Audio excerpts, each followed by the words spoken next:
welcome to Living Title IX with Betsy. That's me. This week we are again talking about dating violence and domestic violence because October is Domestic Violence Awareness Month. I want to start by talking about the regulations and what they say. And then we're going to talk about some other tips and tricks and hints about domestic violence. So dating violence under the 2024 regulations and the 2020 regulations means violence committed by a person who has been in a social relationship of a romantic or intimate nature with the victim, and where the existence of such a relationship is determined on the length of the relationship, the type of the relationship, and the frequency of interaction. And dating violence is what we see mostly with our students. Domestic violence is a little bit different between 2020 and 2024. In 2024, it says that domestic violence is a felony or misdemeanor crime committed by a person, and the relationships that they give include familial relationships, individuals who cohabitate or have children together.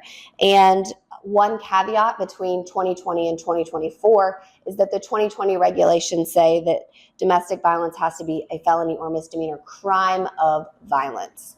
In 2024, it is just a felony or misdemeanor crime, not necessarily a crime of violence. And actually, that is something that kind of takes us into what I want to talk about next, and that domestic and dating violence don't have to be actual physical violence. They can include what we would call the power wheel, and that is emotional abuse, economic abuse, sexual abuse, using children to facilitate abuse, like access to children and their relationships with their children.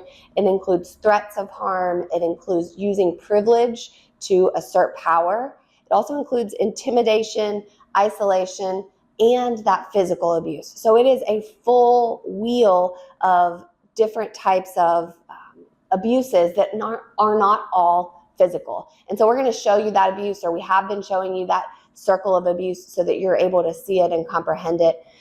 But I just want to highlight that for you.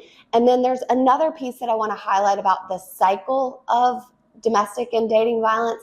And I'm going to use the terms that I like to use to describe it. There are lots of other terms that are often used, but I talk about it in terms of the hooray or the excitement. That's when the relationship is blossoming, it's great, everything is perfect. And then we move into that escalation where there's some tension in that relationship.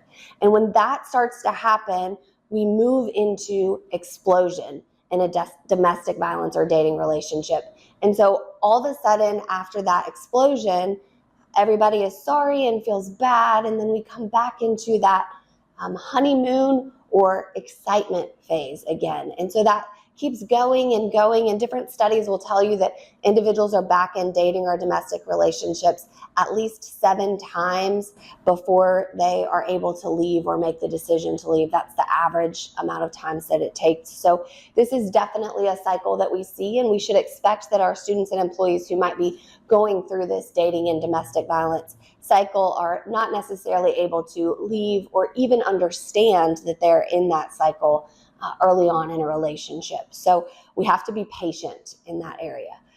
Another thing that I want to talk about is the prevalence of dating and domestic violence. So 1 in 4 women and 1 in 7 men report being in a domestic violence or abusive relationship, an intimate partner violence relationship over their lifetimes. And that comes from the CDC, those statistics.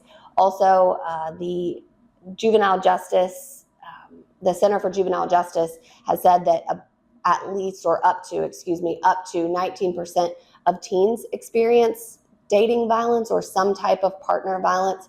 So these numbers are pretty high, and they're happening way more than we actually see or think. So we want to make sure that we know, understand that it's happening, and we can't prevent what we don't know. So we need to acknowledge that that's in how it exists in our schools or on our campuses, and move forward accordingly. So over the next couple weeks, we're going to talk about prevention, we're going to talk about response, and we're going to talk about threat. So I just want to highlight those areas for you right now. What is it? What's the prevalence? We understand that now. And hopefully we can work together to move towards a prevention state on our campuses and in your communities. All right, before I go, I'm going to highlight our mugshot. Comment mugshot on our video, and we will likely send one to you, and you can enjoy that awesome gift from ICS, but also you can be highlighted in our weekly video. So make sure to do that. We are highlighting an awesome mugshot today, so I want to make sure that we are getting that out there for all of you to see your newest mugshot partner. And then as I finish up for you, don't forget to laugh at yourself, celebrate the small stuff, and support each other. Thanks so much. See you next week.